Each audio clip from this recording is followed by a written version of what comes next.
ये जो गेम है ये वाली नट बोल्ट वाली, इसको करने का आसान तरीका ये है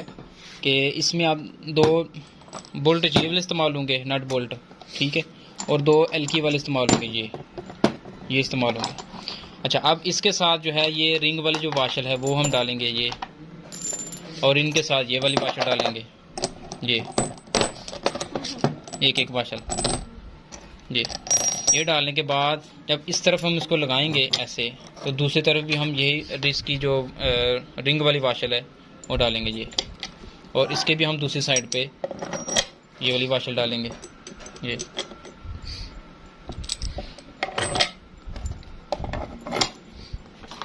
ऐसे आपने तरतीब बनानी है, ठीक है।